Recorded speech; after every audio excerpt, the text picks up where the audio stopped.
কিন্তু যেদিন ডাক পড়িবে কবর মাঝে শুইতে, জোগাড় কিছু করেছ কি বন্ধু তার মাঝে বিছাইতে? আল্লাহুম্মা ওয়ালা আলি সাইয়্যিদিনা। আলহামদুলিল্লাহ। সকলে আমার সাথে পড়ুন, আউযু বিল্লাহি মিনাশ শাইতানির রাজিম। বিসমিল্লাহির রাহমানির রাহিম। মা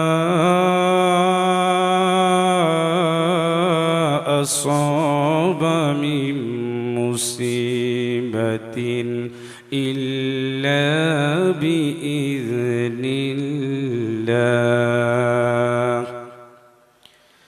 ওয়া মান ইউমিন বিল্লাহি ইয়াহদি কলবাহু আল্লাহু বিকুল্লি শাইইন আলীম। ওয়া আতিউল্লাহা ওয়া আতিউর রাসূল ফাইন তাওয়াল্লাইতুম ফাইন্নামা আলা রাসূলিনাল বালাগুল মুবিন।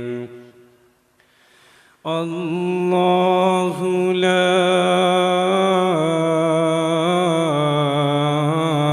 ইলাহা ইল্লাহু ওয়া আলাল্লাহি ফালইয়াতাওয়াক্কালিল মুমিনুন।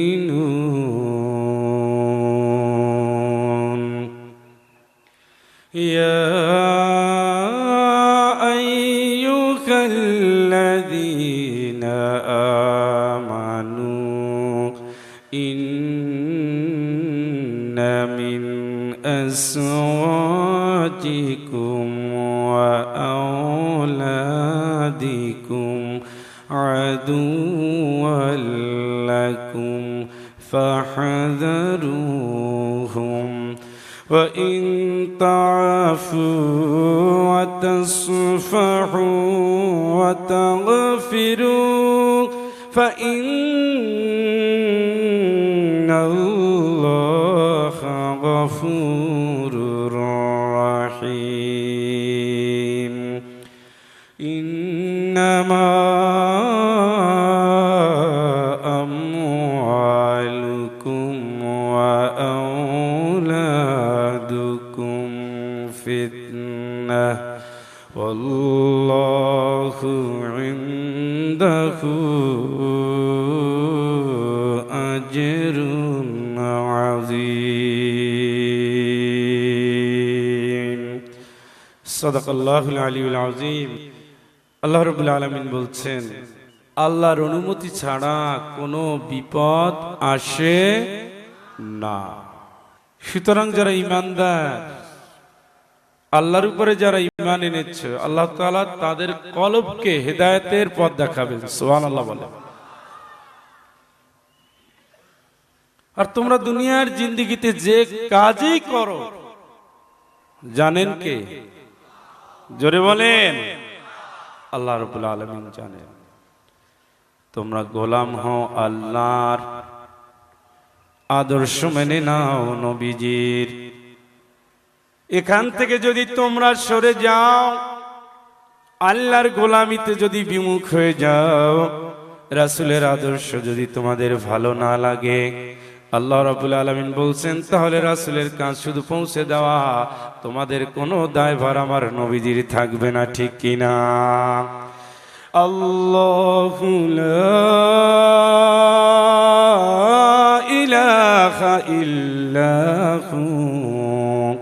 আল্লাহ, তিনি ছাড়া কিন্তু তোমাদের আর কেউ নেই।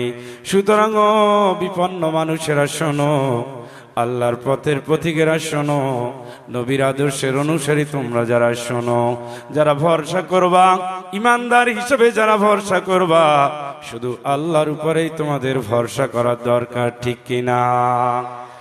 আল্লাহ রাব্বুল আলামিন বলে, এই যারা মুমিন হিসেবে দাবি করছো শোনো, ইন্না মিন আসওয়াজিকুম ওয়া আওলাদিকুম আদুওয়াল লাকুম ফাহযারুহুম।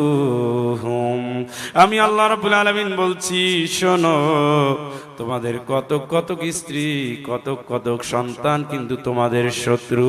ফাহযারুহুম, আমি আল্লাহ বলছি ওই বউর ব্যাপারে, ওই স্ত্রীর ব্যাপারে তোমরা সতর্ক হয়ে যাও। যদি তুমি তাদেরকে ক্ষমা করে দাও, সংশোধনের যদি তোমরা চেষ্টা করো, তাহলে তুমি জেনে রাখো আল্লাহ রাব্বুল আলামিনকে ক্ষমাশীল এবং দয়াময় হিসাবে পাবে। আল্লাহ রাব্বুল আলামিন বলে, নিঃসন্দেহে তোমার সম্পদ আর তোমার সন্তান তোমার জন্য পরীক্ষা। সফল যারা হতে চাও, আমার আল্লাহর কাছে সফলতার সাধনা চালিয়ে যাও, ঠিক কিনা? সূরার নাম তাগাবুন। তাগাবুন মানে হলো হার জিত। সুবহানাল্লাহ বলেন।